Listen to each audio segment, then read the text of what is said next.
Good morning, sacred friends. Welcome to another episode of Inspirational Coffee Talk. My name is L.schonewill. I am an inspirational life coach, a healer, and an avid coffee drinker. So if you're new to my channel and you don't already have your cup of coffee, go grab that, and I'll see you back here in just a moment.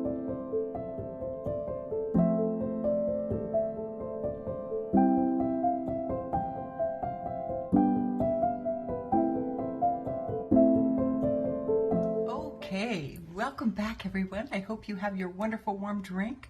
So in today's episode, I really want to talk a little bit about the whole concept of perfectionism. I don't know about you guys, but I know I often call myself a recovering perfectionist.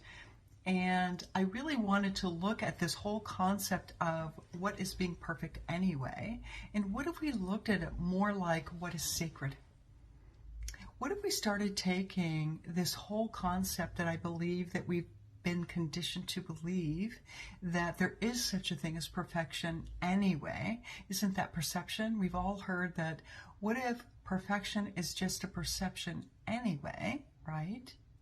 And that makes a lot of sense. But what if we took that concept and we said, I'm now going to live, and this is something I try to do personally, instead of the rule of perfection, I'm going to decide what is sacred to me. What deserves my time, my attention, even my money? What do I find sacred?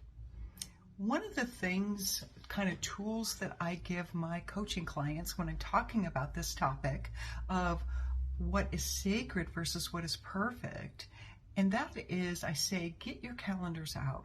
And with everything you do every day, every person that you meet every day, put a plus or a minus next to everything that's on your calendar. A plus means it gives you energy, you get excited about it, it brings value to your life somehow. And conversely, what are the things that drain you, that you dread, that you don't want to do? Put a minus next to those things. And at the end of the week, add up, look at what are the things that you have that have a plus next to them, meaning they're giving you energy, you are excited about it, you can't wait to go do this thing. And what are the items that are draining you, okay? When you don't have any energy at the end of the week, that clearly shows you that you have more minuses than you have pluses, right? Positive things in your calendar. And it's time that we start really looking at this and saying, okay, what is it that I'm giving my time, my money, and my energy to that is not sacred to me? Because we both know, we all know, that there's no such thing as perfect. What if we took the same concept and we said, okay, not only am I using this concept of sacred, not perfect, for my life, but what if I take it to my relationships? And I say, there is no such thing as a perfect person. There is no such thing as a perfect relationship. But I want my relationships and my relationship even to myself to be very sacred. What would it look like if we had sacred relationships? What would that look like? And so I want to introduce, in case you haven't heard of this ancient Chinese, or no, actually I believe it's Hawaiian, healing practice. It's called Ho'oponopono. And I know that's a mouthful, and I'm going to list right here how you spell that, Ho'oponopono, for anybody who wants to look it up.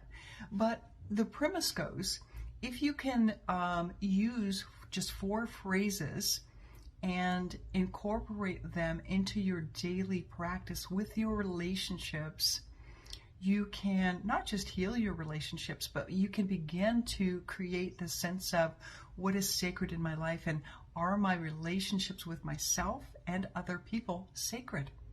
How can we create not just good relationships, certainly not perfect, but how can we take this concept of sacredness to our relationships? Those 4 phrases are, I love you, I'm sorry, please forgive me, and thank you. Now imagine taking those 4 phrases and incorporating them in all of your relationships. One, your relationship with yourself. Where is it that you need self-forgiveness? How often do you tell yourself that you love you? What do you need to forgive yourself for? What are some mistakes that you've made in the past that really need your compassion, your forgiveness? Right?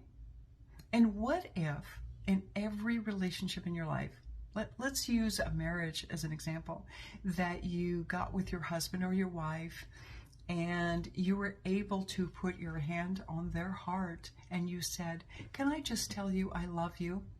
Do you know that I love you?" And then you told them why. And let's say that you did this on at least a once a week basis. And you said, "I'm really sorry. I'm sorry that I was short with you the other day when you were trying to love me. Will you forgive me for not making enough time for us to connect? Thank you for taking care of me. Thank you for making time for me. Thank you for all the ways that you give to me." Can you just imagine how different our relationships would be if we did that on a regular basis, if we took the time to make our relationships sacred? You know, we can spend time with a friend over coffee. That's what I talk about, right? Grabbing our coffee, having sacred time with our friends, creating sacred relationships. Don't you think it's time that we start bringing the concept of what's true, what's right, what's good, and that's sacredness, back into our life versus trying to live by unrealistic perfection? Isn't that such a great concept? I really think so. Thank you so much for joining me today in this new concept. I hope you'll make today sacred in whatever way that works for you. I appreciate you joining me today. Have a beautiful day, and I'll see you later.